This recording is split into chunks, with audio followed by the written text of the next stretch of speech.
Gracias, presidente. Buenos días. Arturo Cerda, del Financiero Televisión.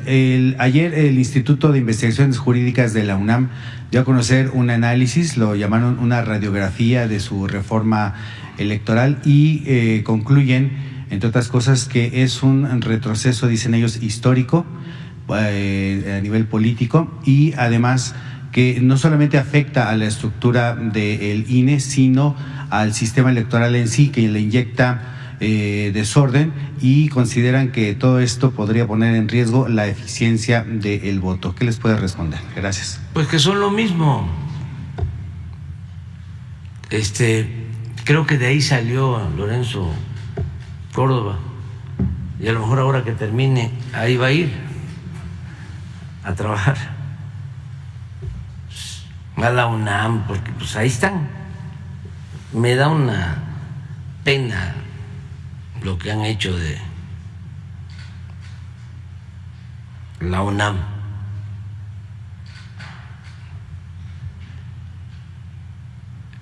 Pero eso es lo mismo. Son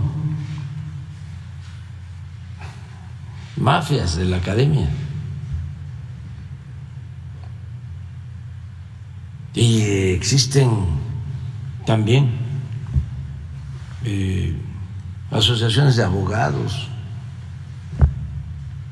con el mismo propósito de defender el statu quo. ¿Cuándo este Instituto de Estudios Jurídicos de la UNAM se manifestó durante el periodo neoliberal, que modificaron toda la Constitución? Además, quiero que me contesten. Cuando reformaron la Constitución y la pusieron en correspondencia con el propósito de saquear al país, que modificaron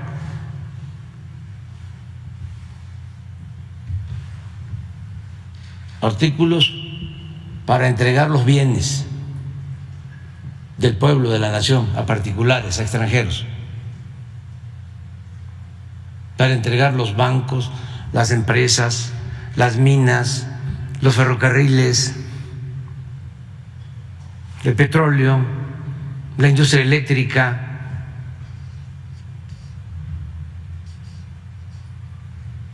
¿Cuándo? ¿Hubo alguna protesta de este instituto cuando se presentó la reforma para privatizar la educación, la salud?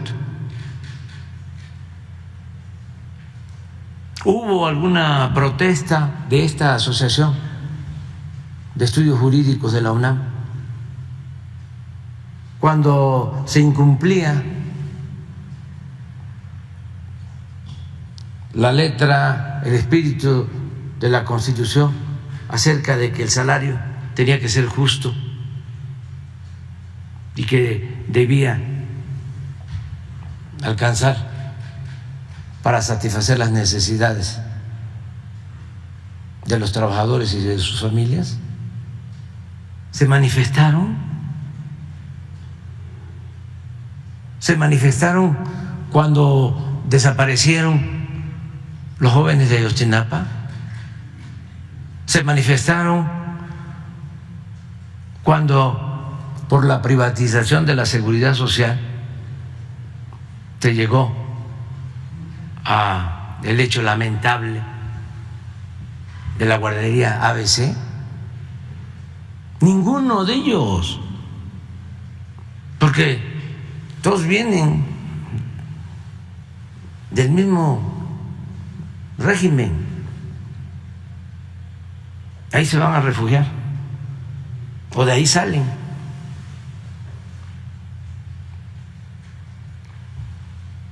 Entonces, pues, qué sorprendente puede ser que ellos hablen de que se afecta el proceso electoral. ¿Cuándo han protestado por los fraudes? Nunca. No.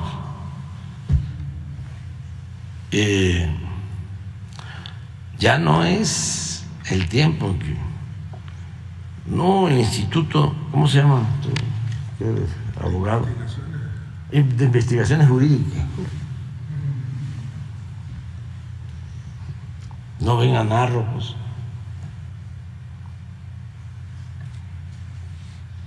Rector.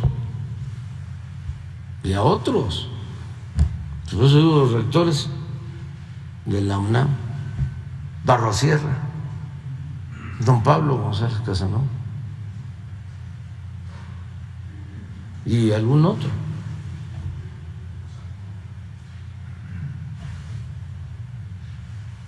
Presidente, ahora que mencionó a las barras de abogados, ayer justamente el colegio... Otros también, mira, ya ni me lo preguntes. Bueno, ellos o sea, consideraron que las denostaciones y las descalificaciones al trabajo del Poder Judicial lo debilita. Y es que ayer también circuló en redes sociales una imagen de que un usuario de Twitter puso la fotografía de la ministra Norma Piña y con la frase "el problema" y abajo una imagen de una bala con la frase "la solución". Y por la Asociación de Jueces y de Magistrados Federales consideró que esto es consecuencia de un lenguaje de odio. ¿Qué puede responder? Claro, ustedes, a ver, les hago una pregunta, porque eso es lo importante, ¿no? Ustedes preguntan y yo también, porque eso es la comunicación, mensajes de ida y vuelta, o es diálogo circular. Pero no solo a ustedes, al pueblo de México, a quienes nos están viendo, que apunten el nombre de los 11 ministros de la Suprema Corte de Justicia.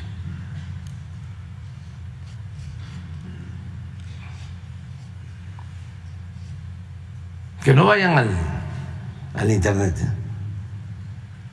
sino que me digan si se acuerdan quiénes son. Y les puedo garantizar que el 99% de los mexicanos no sabe quiénes son los 11 ministros. O sea, completos. Si les pregunto a los magistrados, va a ser 99.5. Y si les pregunto sobre los jueces, va a ser 99.9. Hagamos el ejercicio. A ver, pon los nombres de los 11. Pero ya pasó, la prueba. Nada más pon. No se conocían y siguen sin conocerse.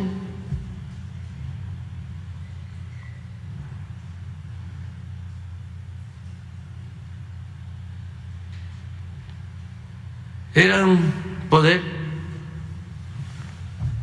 a la sombra, oculto.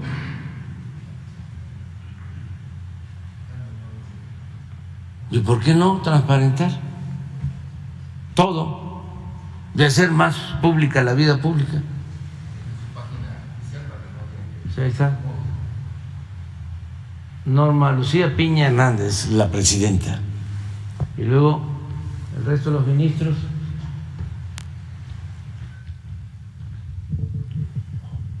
Jorge Mario Pardo Rebolledo,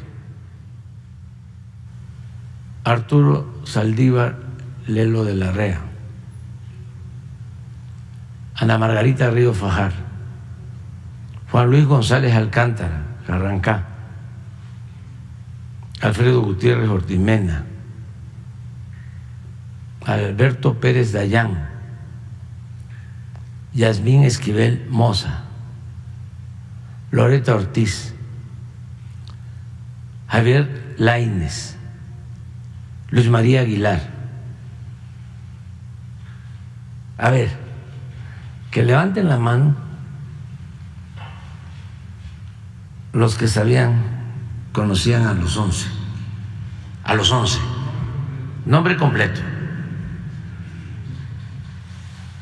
2, 3. Que levanten la mano los que no los conocían completos.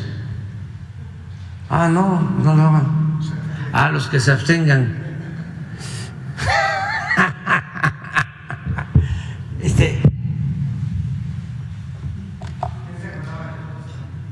Yo, porque he ido allá y he tenido relaciones y de nombre los conozco. Y pero conocerlos, a ver, ponlos. Al ministro, a la ministra presidente, no la conocía.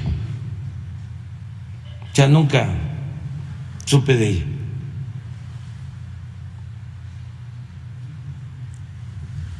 A Mario Pardo, pues ahí, nada más de vista, tampoco lo conocía. Arturo Saldívar sí, lo conozco desde hace 6 años, aproximadamente, 5 o 6 años. También a la ministra Margarita la conozco desde hace 5 o 6 años, cuando la campaña más o menos, un poco antes. A Luis González sí lo conozco, ese lo conozco más tiempo porque fue presidente del Tribunal Superior de Justicia del Distrito Federal cuando yo fui jefe de gobierno, eso sí, desde el 2000.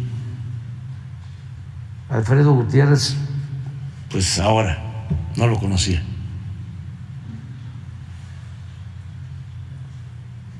Alberto Pérez Dayán, tampoco, ya estando en el cargo, lo conocí. Yasmín la conozco desde hace 6 años también, 5 o 6 años. A Loreta, yo creo un poco más, como hace 10, 12 años. Por nuestro amigo José Agustín Ortiz Pinquete. A Laínez, pues ahora. Luis María Aguilar también ahora que entré de presidente. Hasta ahí. Y fíjense, sale un mensaje, ¿no?, en las redes que se le va a hacer daño a la ministra Piña y de inmediato sale toda la asociación de jueces, magistrados, ¿no?,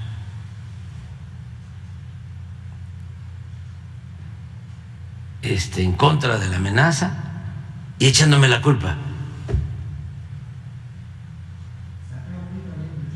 Sí, pues todos ellos le echan la culpa.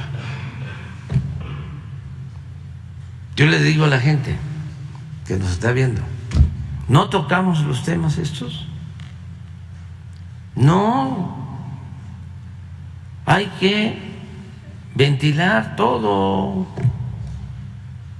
Eso es lo que nos va a llevar a la purificación de la vida pública de México. La crisis de México se originó por la corrupción, por la impunidad.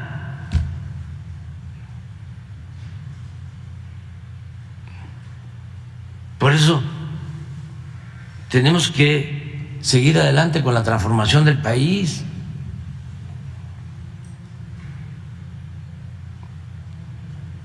Y esos que pusieron el mensaje, en una de esas hasta fueron ellos mismos, porque son capaces de eso y de más. Así son los conservadores. Tiran la piedra y esconden la mano. Muy chuecos. Pero aquí no hay conservadores, ¿verdad? A ver, que levante la mano el que es conservador. No. Adelante. Gracias, presidente. Presidente, preguntarle sobre esta reforma electoral. Es una reforma que evidentemente sí busca adelgazar al Instituto Nacional Electoral, pero también trastoca pues derechos de los ciudadanos. Le quiero poner solamente dos ejemplos. El artículo 11 de la Ley General de Instituciones y Procedimientos Electorales establece que se reservan 25 lugares para lo que se había dado en llamar acciones afirmativas, que son derechos que se le dan a los grupos minoritarios, los indígenas, los afromexicanos, las personas con discapacidad, y entre estos se incluye ahora a los jóvenes, o sea, se les cierran los espacios a los jóvenes y se reduce para los partidos políticos, ya no tienen la obligación de darle estos lugares a estas comunidades minoritarias. Anteriormente eran 50, se redujo a la mitad con esta reforma electoral. Esa es pérdida de derechos de los ciudadanos. Y usted hablaba de que hay fideicomisos oscuros en el Instituto Nacional Electoral. También los hay en los partidos políticos. Los partidos políticos van a guardar dinero, se lo dije desde hace ya mucho tiempo, se lo comenté aquí con el secretario presente, y dijeron que habían sido los duendes que habían introducido estos tres elementos: la vida eterna de los partidos, el guardadito de los partidos y el trasvase de votos. El trasvase de votos se eliminó porque el secretario de Gobernación tuvo atinadamente la decisión de que iba en contra de la Constitución. La vida eterna de los partidos, usted lo reconoció también, era algo ilegal y se quitó, pero otro duende la metió en la madrugada y el Senado decidió no votarla. Esa es la única cláusula que no se votó, pero no se eliminó. Sigue vigente, sigue latente, está allí, pero en esta reforma no viene. Eso es cierto. Otro de los elementos entonces, ¿cuál es lo que es cierto? Pues, ¿qué trae la reforma? Trae esta reducción de participación de grupos minoritarios. Eso, ahorita lo voy a explicar. Eso. Pero los otros tres es nada más estás haciendo apología de cómo venía y que ya no está. Es la cláusula de vida eterna la única que Eso se eliminó. Sí. Bueno, ¿cuál es lo otro? De los guardaditos políticos. ¿Se eliminaron o se mantiene? ¿El guardadito? Sí. Se mantiene. Se mantiene. Artículo 25 de la Ley General de Partidos Políticos. Ahorita te van a explicar. ¿El tercero? El tercero era la vida eterna. ¿Y también se eliminó? Ese es el que se eliminó. Bueno. El único que se eliminó. Sí. Adelante. Hay, además, se prohíbe ahora, ya no se va a castigar, a sancionar, que los funcionarios públicos, los candidatos o quienes aspiren a un puesto de elección popular, hagan campañas anticipadas. El secretario es víctima de estos asuntos porque se le adelantaron adentro de Morena y a lo mejor nos puede platicar un poquito de eso. La pregunta en concreto es, ¿se trastocaron o no se trastocaron derechos de los ciudadanos? No, al contrario. ¿Me puede decir en qué se benefició, en qué se hace más sólida la participación ciudadana? No el instituto. El instituto me queda claro que fue para adelgazarlo. La participación y los derechos de los ciudadanos, ¿en qué se fortalece? Con la reforma, la reforma electoral, aún con sus limitaciones, porque no se pudo llevar a cabo una reforma constitucional, porque la bloquearon los de la mafia del poder. Aún con esta reforma se da más garantías a los ciudadanos de que su voto va a ser respetado. Al no estar Jacobo, ya es una garantía para el ciudadano. Porque Jacobo, como Lorenzo, como todos ellos, no tienen vocación democrática. Son hombres al servicio del poder económico y del poder político, no de los ciudadanos. Entonces me preguntas si se va a beneficiar el ciudadano. Claro. Presidente, el instituto nació en 1990 como respuesta a un fraude que, bueno, todo el mundo, para los que no sí. son más jóvenes, como dice usted, sí. y que no recuerdan el fraude que le cometieron al ingeniero Cuauhtémoc Cárdenas sí. cuando se cayó el sistema. No voy a decir quién estaba al frente, pero todos lo sí. recuerdan. Esta caída del sistema que agravió a muchísimos mexicanos en 1988. Sí. En 1990 nace el INE, el instituto, pero todavía bajo el poder del gobierno. 6 años después, 1996, es cuando se logra que los ciudadanos recuperen o separen del gobierno esta participación. O sea, nosotros nos hicieron fraude y ya no dependía, supuestamente, ¿sí? el instituto, en ese entonces el IFE, del gobierno. Pero a lo largo de la historia, presidente, y yo le quiero preguntar, a lo largo de la historia se han obtenido, sí, se han obtenido logros para la ciudadanía. No. Se han obtenido logros porque el pueblo ha despertado, ha tomado conciencia, y no te olvides, el motor del cambio es el pueblo. Es precisamente eso. Porque eso, esta no reforma... estos burócratas, ¿sí? Que han estado al servicio de la oligarquía, no de la democracia. A pesar de ese aparato, se ha avanzado. Cuando les digo a los del gobierno de Estados Unidos que hay más democracia en México que en Estados Unidos, es por eso, es por el pueblo, no es porque tengamos el INE que tenemos o el Tribunal Electoral que tenemos, no, es a pesar de eso, México tiene democracia, pero es por nuestro pueblo.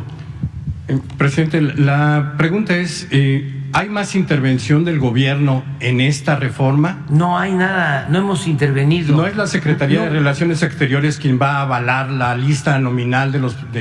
Puede ser, pero no, ahora los voy a explicar. Y la no otra... No existe voluntad de parte del gobierno. Nosotros somos demócratas porque nosotros padecimos de los fraudes electorales. Fuimos víctimas de los fraudes electorales, como millones de mexicanos. Y sería una incongruencia de que, llegando al gobierno, actuáramos como lo hizo Fox, que se convirtió en un traidor a la democracia. Esto no es el fondo. Aquí lo que está de por medio es la lucha legítima de dos proyectos distintos, contrapuestos de nación. Es el proyecto de los conservadores que defienden intereses creados, que eran los que mandaban, se sentían dueños de México, porque sacaban mucho provecho, vendían bienes nacionales, los remataban, robaban a sus anchas, formaban parte de el bandidaje oficial y están ahora como opositores a lo que nosotros representamos. Entonces, esta reforma no significa afectar en nada a los ciudadanos, a la democracia, nada. Pero sin embargo, ¿sí?, lo han usado de bandera y con el apoyo de los medios de información, porque ese es el otro problema que tiene el país. La mayoría de los medios está al servicio de las mafias del poder. La mayoría de los medios o está vendido, o está alquilado, o son propiedad de los oligarcas. La mayoría, que es una vergüenza. Nunca se habían expuesto tanto, nunca habían mostrado tanto el cobre como ahora. Bueno, el antecedente ya lo hemos dicho, fue lo que le hicieron al presidente Madero, los medios de información, ¿sí?, con honrosas excepciones, pero así están todos, los periódicos, la radio, las televisoras, todos. Afortunadamente, como existe este diálogo circular, esta rueda de prensa, y además porque la gente pues está muy atenta, muy informada, y la verdad se abre paso y llega hasta el último rincón del país. Por eso podemos resistir, porque es increíble. ¿Qué está saliendo ahora? El Instituto de Ciencias Jurídicas de la UNAM, la Asociación de Jueces, toda la intelectualidad orgánica, la mayoría de los medios de información, todos. No hay en la llamada clase política o sociedad política quien pueda actuar con objetividad, con profesionalismo, de manera plural, equilibrada. No, es todos en contra. Presidente, lo que le estoy señalando no es que esté en contra de su reforma, lo que estoy señalando es que claro hay, que sí, estás en contra. Hay pérdida de... Por eso estás en contra, porque bueno, estás sosteniendo sí, de que se pierde, ¿sí?, derechos, se pierden derechos de los ciudadanos. Exacto. Y no es así. Y además hay una intromisión. Pero se gana muchísimo. Hay un posicionamiento más del gobierno que se había retirado ya de las actividades electorales, ya no tenían dependencia con el gobierno. Hoy, por ejemplo, los módulos de atención ciudadana van a estar dentro de oficinas gubernamentales. No, va a estar. Es una propuesta que se plantea. Está en la ley, No sí, es una propuesta. Sí.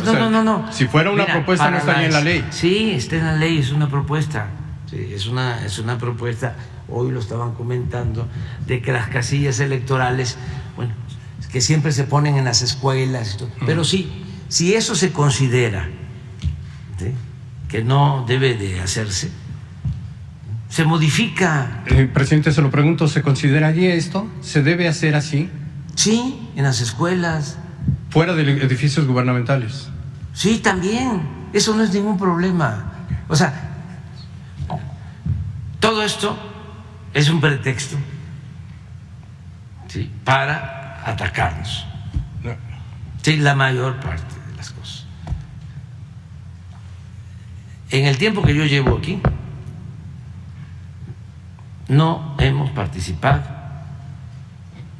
en la organización de las elecciones, ni hemos promovido fraudes electorales. A ver, ¿no hubo fraudes en el sexenio pasado? ¿No intervino el gobierno en el sexenio pasado, limitando y pisoteando las libertades de los ciudadanos? Usted nos dijo que no, que el presidente Enrique Peña Nieto había sido respetuoso y en la elección presidencial. Por eso fue Pero antes no, aquí mismo lo dije, en la elección del Estado de México, participó Narro y todos los secretarios como delegados del PRI. En la elección del 17. ¿A qué me refiero cuando le reconozco al presidente Peña de que no se metió en la elección presidencial? Es que Fox, ya lo vimos, hasta se ufana de haber participado en el fraude. Fox desplegó todo el gobierno y su consigna era que por ningún motivo, bueno, él mismo lo expresa, que yo era un peligro para México, que por ningún motivo iba yo a ser presidente. Pero no solo fue eso, operaron. También mandó a los secretarios. Acuérdense de que el secretario de Comunicaciones y Transporte en ese entonces, de Fox, uno que decía Pedro Cerizola,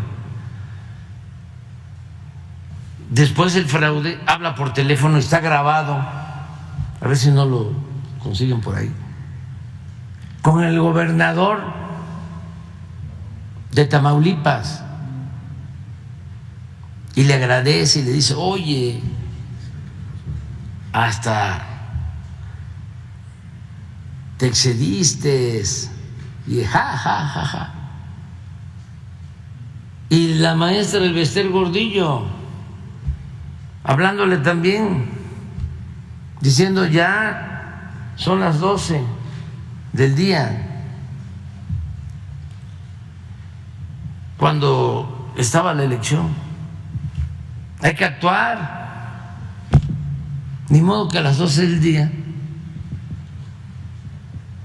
fueran a buscar a los votantes. No, era para que a partir de entonces empezaran a rellenar las urnas y a falsificar las actas. Entonces, el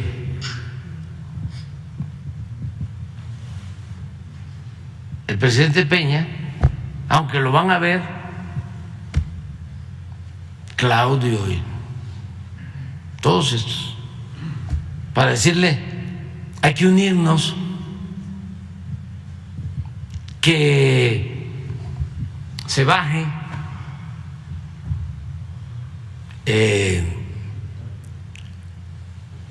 Mit para que quede de candidato único Anaya. Y dice: no.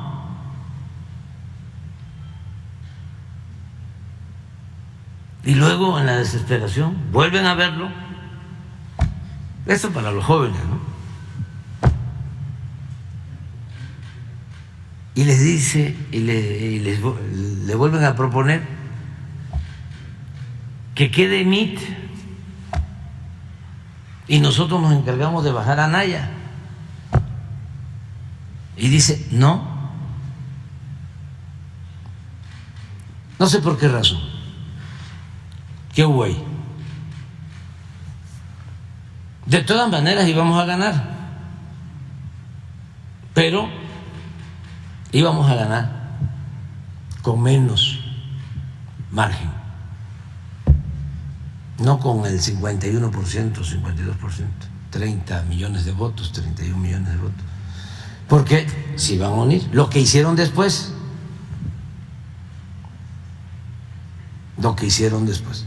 yo sostengo que el presidente Peña se sintió traicionado por este grupo, porque creo que les dio todo y luego se le voltearon y lo convirtieron al presidente Peña durante un tiempo en el payaso de las cachetadas.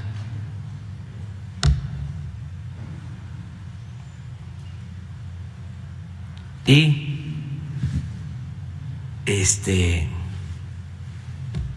pues llegó a conocerlos bien. Una vez cuando ya era yo presidente electo y me entrevisté con el presidente Peña, que me contó algo acerca de esas traiciones, me quedé con la duda, ¿no? Si le preguntaba yo a quiénes se refería, quiénes eran los traidores, porque independientemente de que iba yo a ser presidente, que soy presidente, mi otra pasión, además de servir al pueblo y del béisbol, es la historia. Entonces, ya después que nos volvimos a reunir, sí le pregunté. Entonces,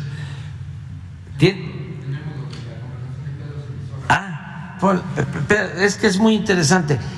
A diferencia de ahora,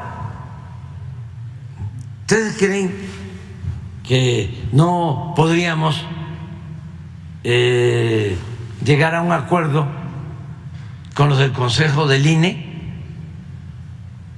o con los del Tribunal Electoral o con los del Poder Judicial? Claro, pero no queremos transar,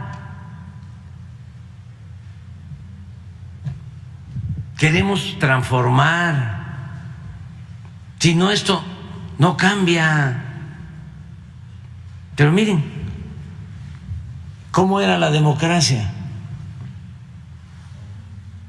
Eugenio, secretario, buenas tardes, ¿cómo estás, Pedro? Pues muy agradecido, creo que te sobregiraste. No, hombre. Espérate. Este es el día de la elección. No, al día siguiente de la elección.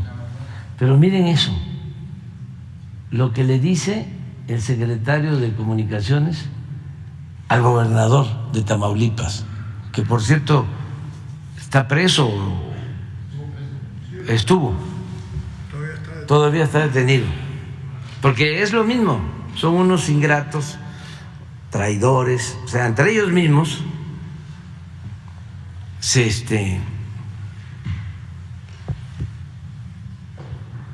traicionan. Este gobernador les ayudó en el fraude en el 2006. Entonces, al día siguiente, Cerizola, que era el encargado de Tamaulipas por parte de Fox, le habla por teléfono para agradecerle. Y miren el texto, le dice: gobernador, secretario, dice, sí, secretario, buenas tardes. ¿Cómo estás, Pedro?, le dice el gobernador.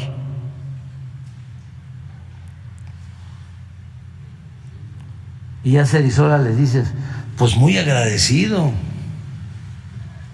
Creo que te sobregiraste. No, hombre, ja, ja, ja, ja, ja.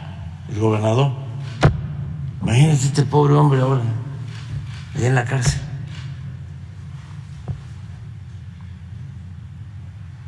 Con mucho gusto y mucho aprecio, Cerizola. El gobernador, no, me da mucho gusto, lo hago con mucho afecto y además nos has ayudado bastante. Porque al ir un secretario a una elección, pues llevaban, ¿no?, morrales, maletas, baúles, costales llenos de dinero.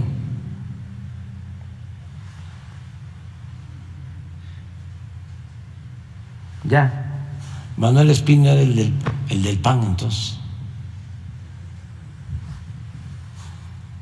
Pero esa era la democracia que había. Entonces, a ver lo del Instituto de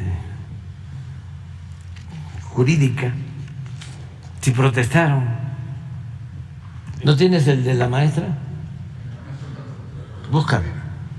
Presidente, entonces, esta aceptación que ha hecho usted de que podría revisarse la parte de la instalación de las casillas, la parte de las instalaciones de los módulos, ¿significaría una revisión de la reforma? ¿Estaría usted consciente? Sí, pero todo aquello que se piense que va a limitar los derechos ciudadanos se quita. Okay. No hay ningún problema. ¿Sí? Nosotros consideramos que no afecta. O sea, ¿tendría que enviar una contrarreforma legislativa? No, es que el Poder Judicial lo puede hacer. Dice, este artículo lo invalido, pero no significa, ¿sí?, invalidar la ley en su conjunto. Es más, así lo tienen que hacer. Tienen que ver artículo por artículo. Pero el asunto no es ese, pues. ¿Sí? Ese es el pretexto. Es como lo que hacen los ministros de la Corte para proteger a jueces y a magistrados, que liberan a presuntos delincuentes, ya sea de la delincuencia organizada o de cuello blanco. ¿Qué es lo más usual? Desde hace tiempo está mal integrada la investigación. No hizo bien su trabajo el Ministerio Público.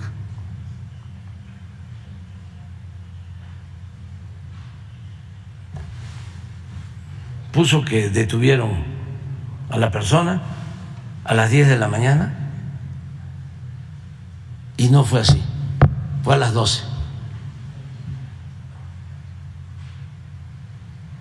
O lo que hicieron ahora cuando descongelaron las cuentas de la esposa de García Luna. Faltó el oficio o la notificación de un organismo internacional, porque así lo establece una tesis,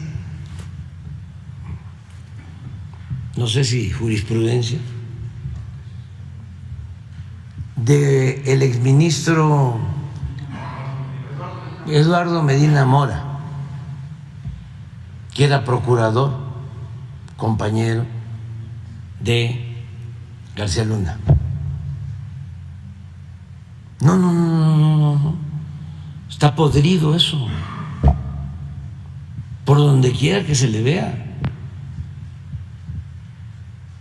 Entonces, en vez de estar defendiendo lo indefendible, lo que deberían de estar haciendo es comprometiéndose con limpiar el Poder Judicial.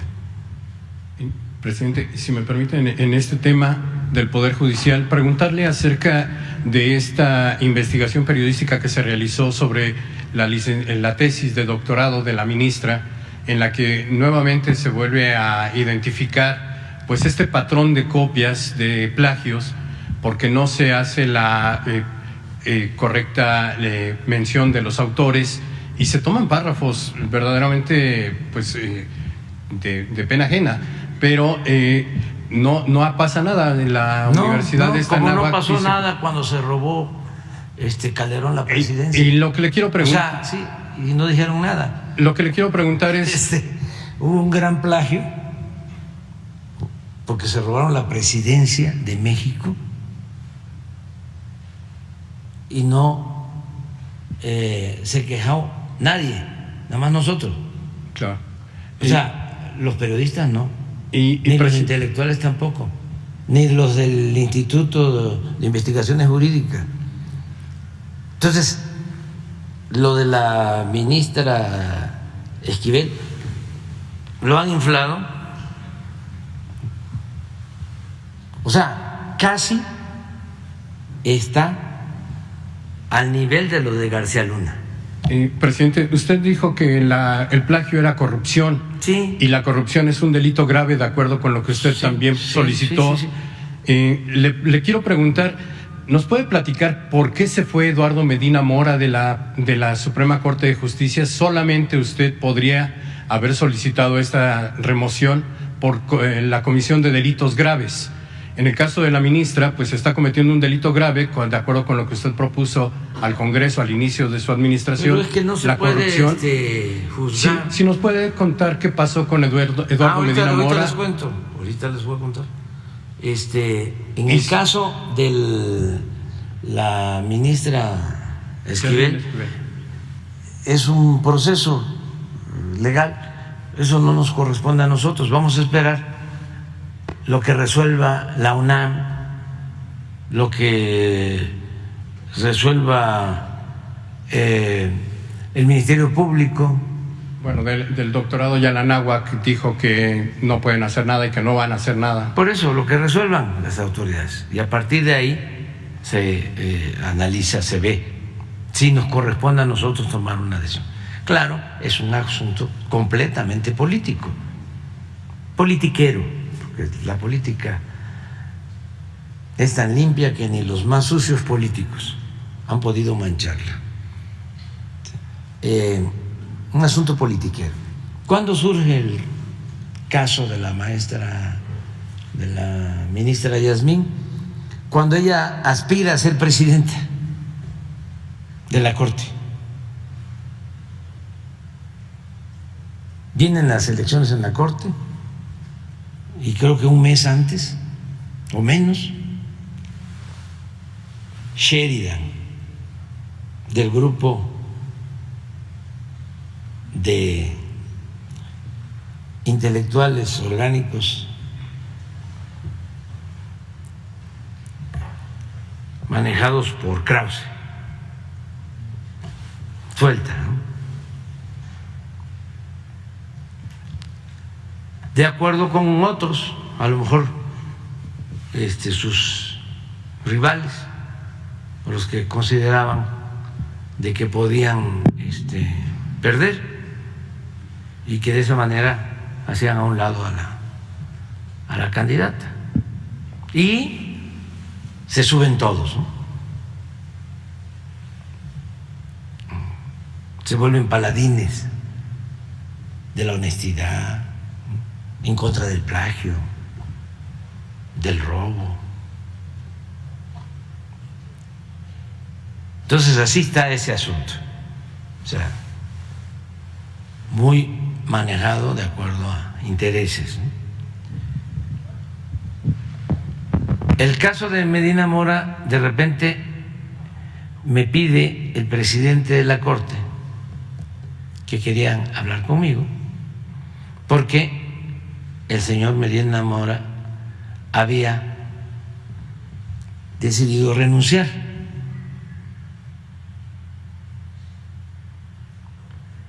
Y que querían informarme. Entonces fue a verme el presidente de la Corte y el ministro, que era por convenir a sus intereses y para no afectar la imagen de la institución. Pregunté que si había denuncias y me dijeron que no. Creo que había algo, sí, de depósitos en la Oficina de Inteligencia Financiera. Y me entregó la renuncia y a mí me correspondía proponer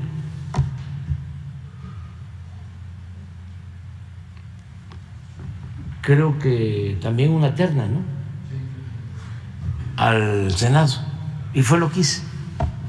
¿Y ya no se sigue esta investigación de los dineros del gobierno? No. Que yo no sé. Pero pues ahora salió todo, ¿no? Seguramente se va a tratar ese asunto tanto en el juicio de García Luna como aquí, si corresponde.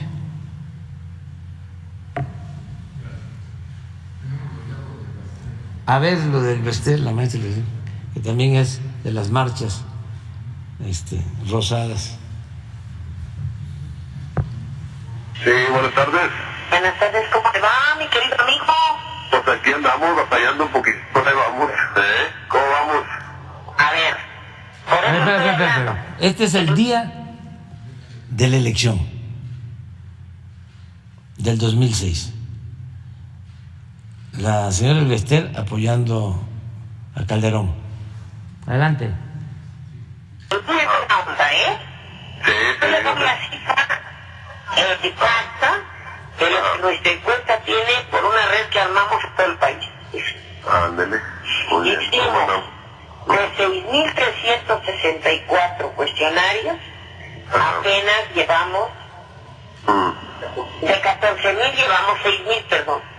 Ajá. Y vamos así: 34.1 PAN, 22.96 PRI, 33.68 PRD.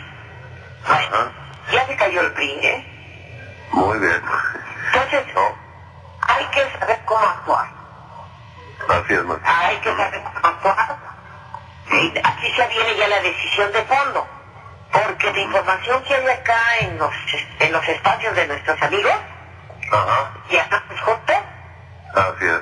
que Tamaulipas y Coahuila están con todo por el PRI. Y van a hablar, y no sé si ya hablaron. No vale más que ustedes se adelanten, si así lo deciden, con Felipe, para vender lo que tengan,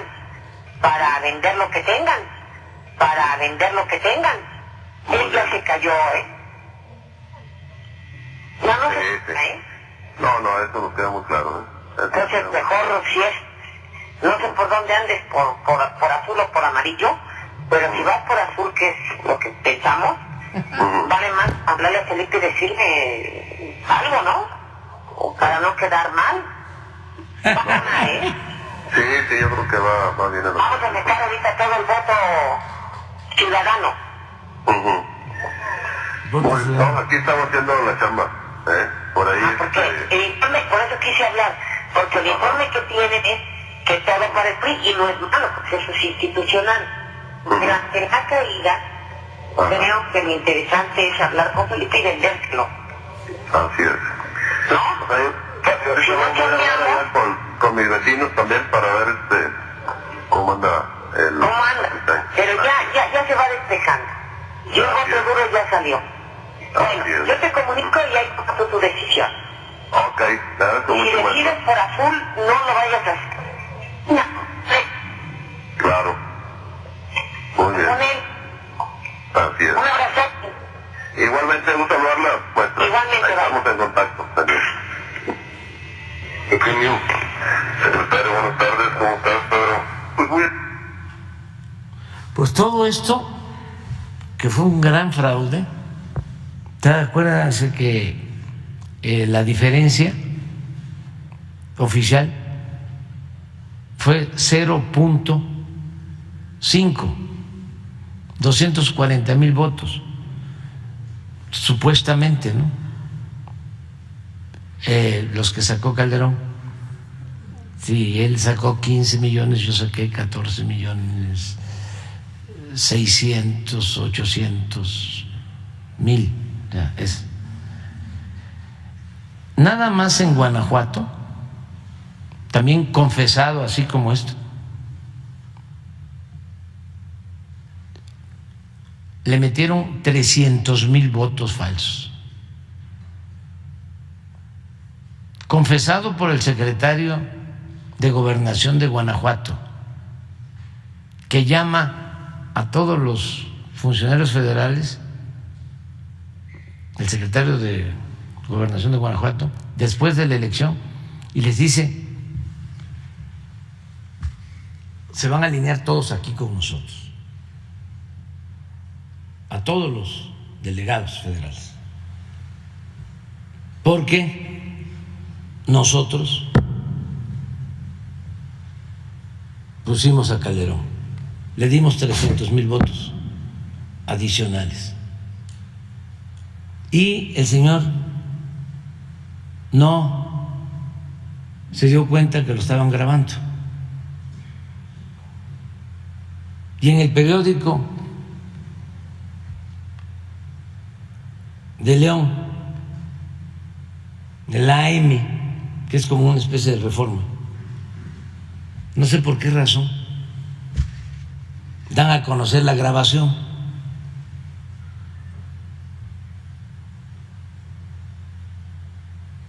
Pero así como esas, infinidad de pruebas.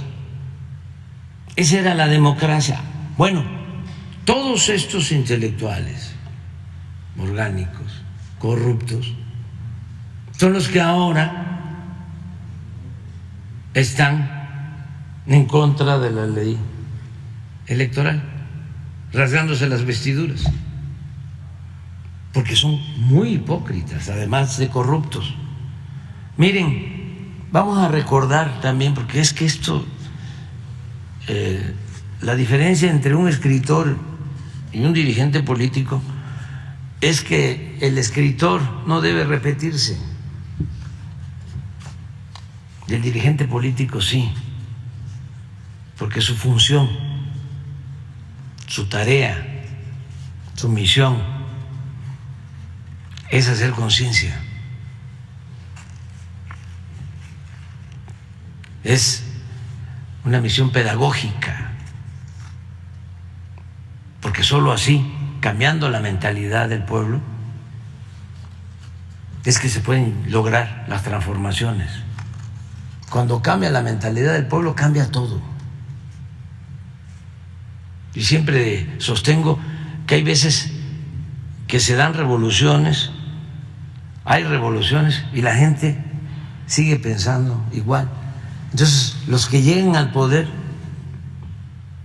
con el movimiento revolucionario no duran o se echan a perder, porque es apenas una vanguardia, una minoría,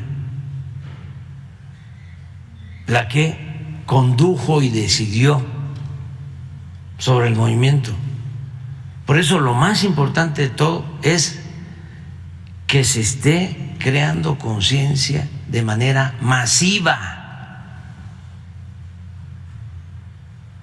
para que no dependa de un dirigente, no dependa de un grupo de dirigentes, de una vanguardia, sino que todo el pueblo esté informado, esté consciente y que no sea susceptible de manipulación. Esa es la revolución de las conciencias. Eso es lo más importante de todo. Entonces, como hay que estar repitiendo por esta labor de concientización, vamos de nuevo a escuchar la conversación de Lorenzo Córdoba cuando se expresa de manera racista en contra de unos compañeros de comunidades originarias que lo van a ver y a pedirle lo que tú estás planteando, que haya oportunidad para las culturas y la diversidad, ¿no? Y para todos, que todos puedan participar en el proceso democrático.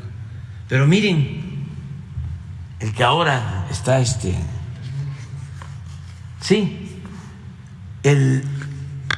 resulta, porque pues, por eso es extraordinario que podamos tener estos diálogos circulares, porque van saliendo cosas y cosas y cosas, ¿no?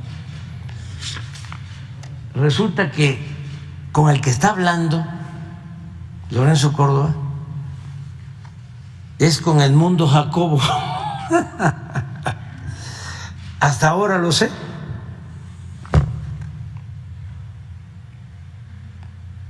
Por eso les duele tanto. Pues era ahí una especie de gurú. Sí, por lo mismo. Por lo mismo. A ver. Vamos a... Presidente, a tus órdenes. Perdóname, ¿puedes hablar? Sí, dime, ¿me escuchas? Nada, en camino ya al hotel, ya hice mis trámites, ya les di asesoría a los de los pueblos indígenas, como eso, carajo. No, mames, cabrón. No, hay que escribir, ¿te acuerdas? O sea, de veras, unas crónicas marcianas desde el INE, sí. No, siempre de nuevo, no, exacto. Y Ray Bradbury Lowe. No, mami, es que desde las dramáticas reuniones con los padres de Ayotzinapa hasta esto, cabrón, que, a ver, güey, había el mundo, no voy a mentir, te lo voy a decir como hablaba ese cabrón, uno que me decía, yo, jefe, gran nación chichimeca, vengo Guanajuato, yo decir a ti, o diputados para nosotros, o yo no permitir tus elecciones. Cuando te estoy diciendo, tú no vas a decir, o sea, pero que este güey, yo no sé si sea cierto que hable así, cabrón, pero no mames, digo mucho llanero solitario, cabrón, con eso de toro, cabrón, no mames, cabrón, o sea, no mames, no, faltó decir, ¿qué te faltó? Que le faltó decir, yo, gran jefe, toro sentado, líder, gran nación chichimeca. No mames, cabrón, no, está de pánico, cabrón. No mames, güey, no, pero o acabamos muy divertidos o acabamos el psiquiatra de aquí, cabrón, ¿eh? Claro. Pero bueno, ¿cómo van? Bien, vamos bien. Pues en cuanto llegues me dices, ya Miguel Ángel tiene la instrucción de tomar el relevo del alumno. No, en cuanto llegue, entro allí y saludo, tranquilo. Bueno, también, vamos a tener que salir luego. Sale, gracias. Abrazote. Igual, Ya me voy. ¿Sabes qué? Ya me siento mal, me afectó el estómago. Ya es mucho. Sí. Y además no he desayunado, pero hoy sí estuvo muy fuerte por esto. La verdad, qué lamentable nivel.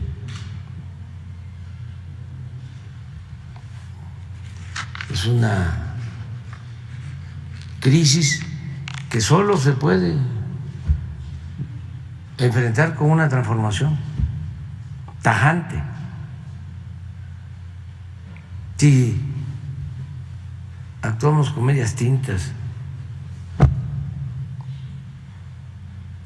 si no hay definiciones claras, si optamos por la simulación, no va a salir el país. Afortunadamente vamos avanzando y vamos a seguir avanzando. Nada de estar solapando estas cosas. Y solo la verdad nos va a hacer libres. Bueno, ya nos vamos. Vamos a organizar. Sí, porque ese es otro tema que tenemos que seguir tratando. Ese es otro asunto. La próxima semana, a ir al búnker, ahí,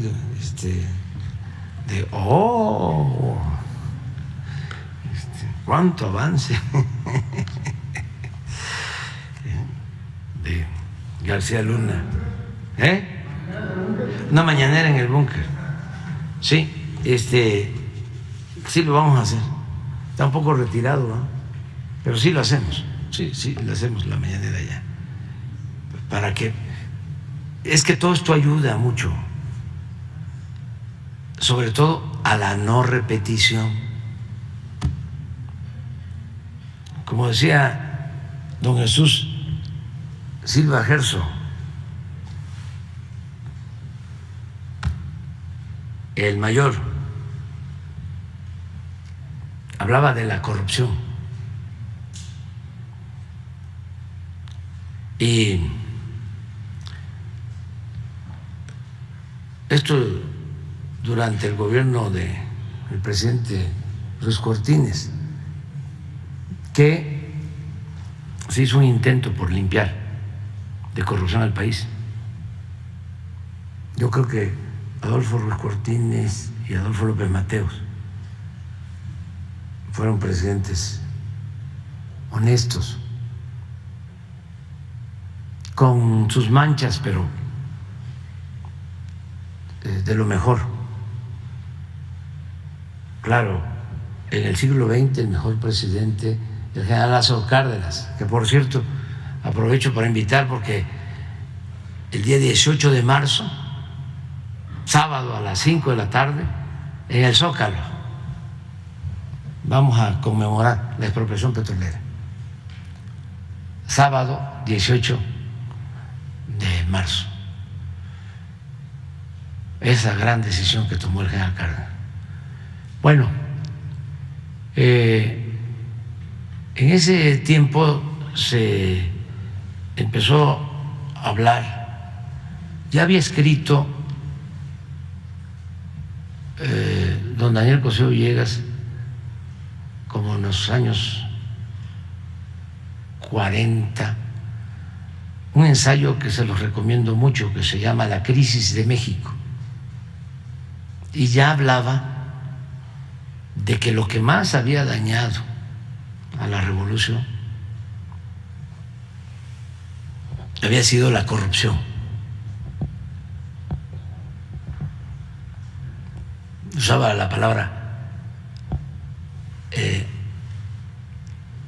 lo que ha tronchado el movimiento revolucionario, palabras más, palabras menos, ha sido la corrupción. Portegil decía entonces, en la época de Ruiz Cortines, que se había convertido la corrupción en el negocio más lucrativo de México.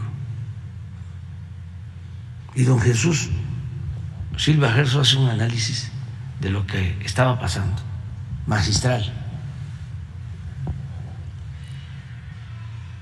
Y cerraba con una frase buenísima, después de narrar, ¿no?, el modus operandi de la corrupción o de los corruptos. Decía, y lo peor es que ni siquiera pierden su respetabilidad.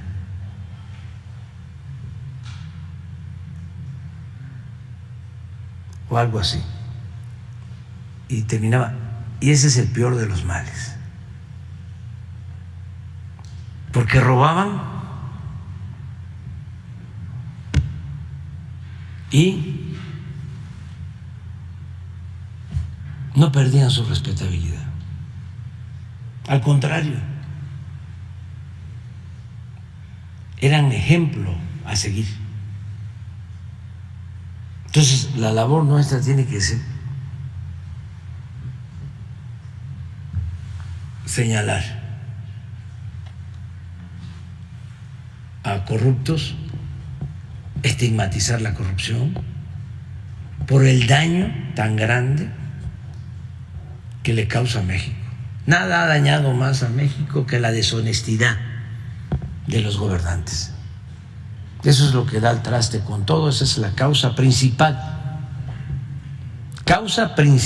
de la desigualdad social y económica, y causa principal de la inseguridad y de la violencia. Y lo estamos viendo, la corrupción política, la asociación delictuosa entre poder económico, poder político, cómo el poder económico y el poder político se nutren, se alimentan mutuamente.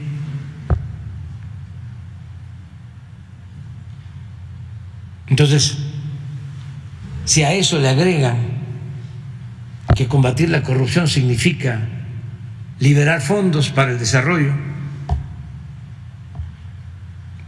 pues, ¿qué vamos a andar titubeando? Porque la corrupción no solo es inmoral, es al mismo tiempo una fuente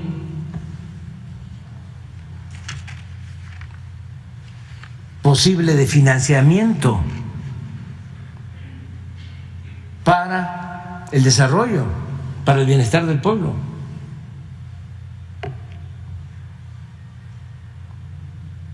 Imagínense cuánto dinero se iba por el caño de la corrupción. Claro, toda la inmoralidad que produce cosas dolorosas, vergonzosas. Sexenio pasado, uno que estaba en Hacienda, que repartía los fondos a los estados, algo parecido a los moches que se entregaban en la Cámara de Diputados y de Senadores. Se hace muy rico, su esposa lo traiciona,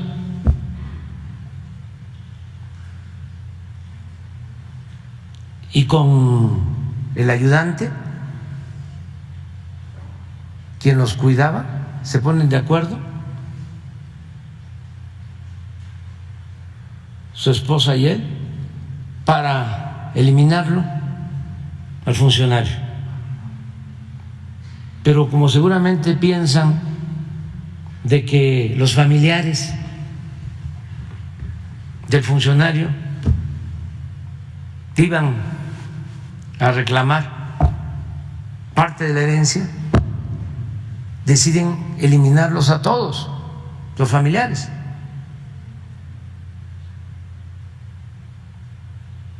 Y los llaman a una reunión familiar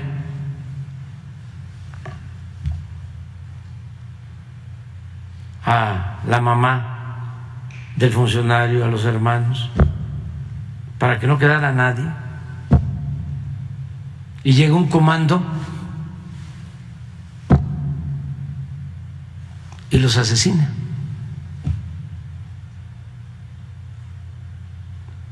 Por la ambición al dinero.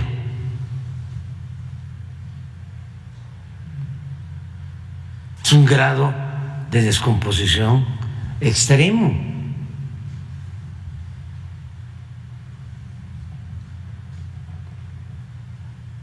Una enfermedad.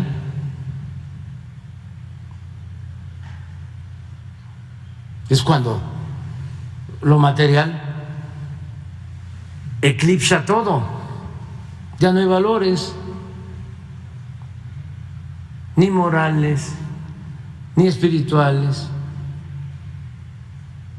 Todo es la ambición al dinero, como si eso fuese la felicidad.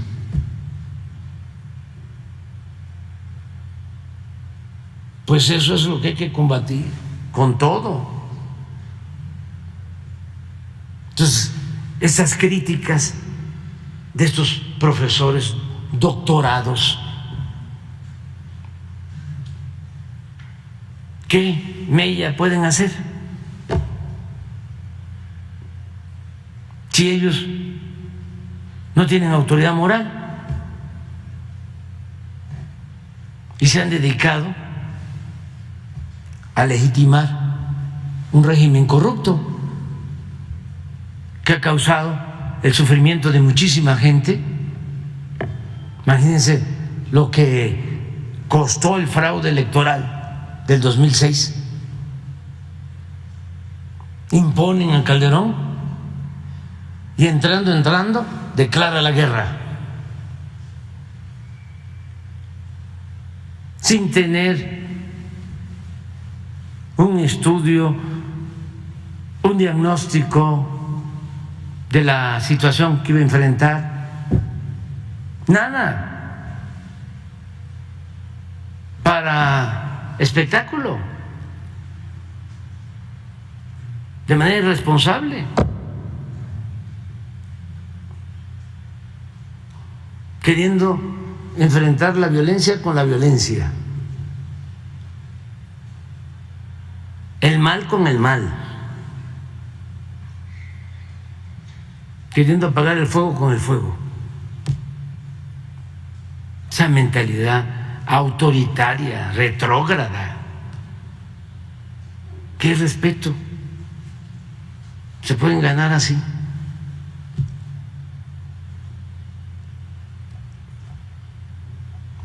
Por eso es importante seguir adelante y no preocuparnos mucho por los cuestionamientos. Lo bueno es que nosotros pues ya llevamos años en esto. Estamos hablando de décadas de campañas en contra, desde que empezamos, resistiendo, pero sabemos que el pueblo es mucha pieza. Cuando la elección del 2000 para la jefatura de gobierno, venía la ola, ¿no?, azul, con Fox en la cresta de la ola, y se estaba metiendo en la ciudad hasta en las colonias populares. Por ejemplo, ahora lo voy a recordar, que el PAN se fundó para oponerse a la política popular y patriótica del general Cárdenas, pero hay maestros que no lo saben. El PAN siempre ha estado en contra de la educación pública y hay maestros votando por el PAN, ejidatarios. El PAN siempre ha estado en contra del ejido y ejidatarios votando por el PAN. Bueno, ahora, cuando se decide que se convierte en un derecho la pensión a los adultos mayores, el PAN vota en contra.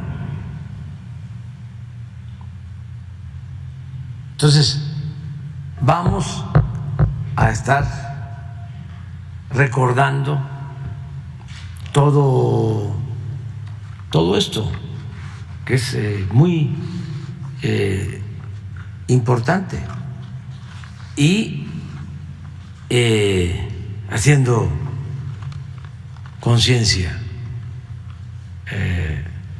Vamos a seguir adelante para llevar a cabo la transformación, consumar la transformación.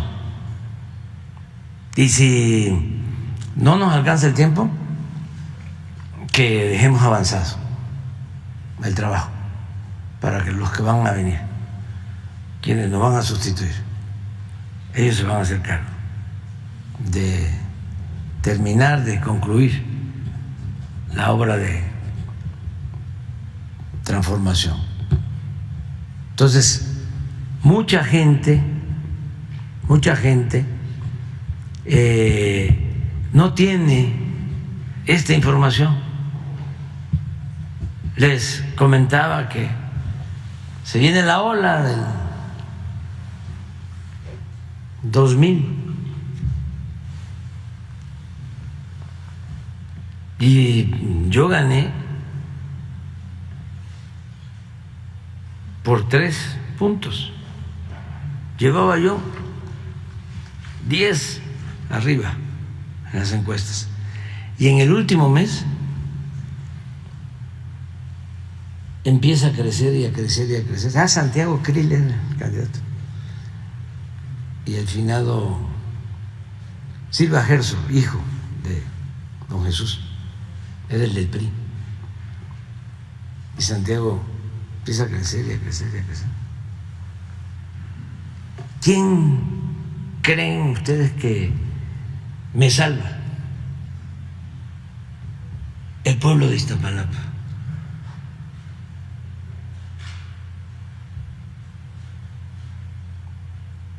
Esos 3 puntos era el que fue básicamente a que las zonas más pobres de la ciudad me dio su apoyo.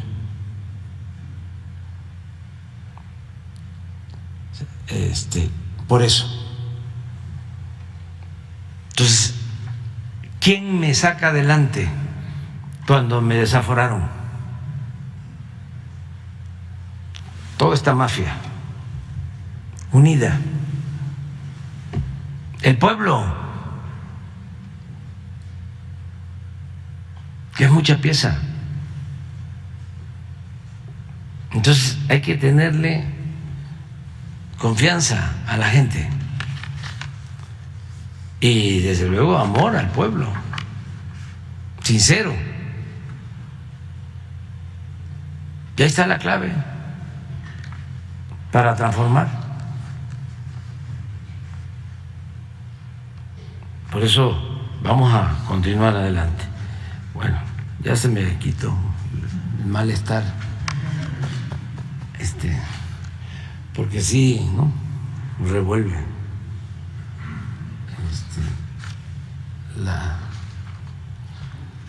las tripas, el ver esto, ¿no? Y el nivel de cinismo y de cómo cambian, se sitúan como paladines. Bueno, nos vemos. Adiós, adiós.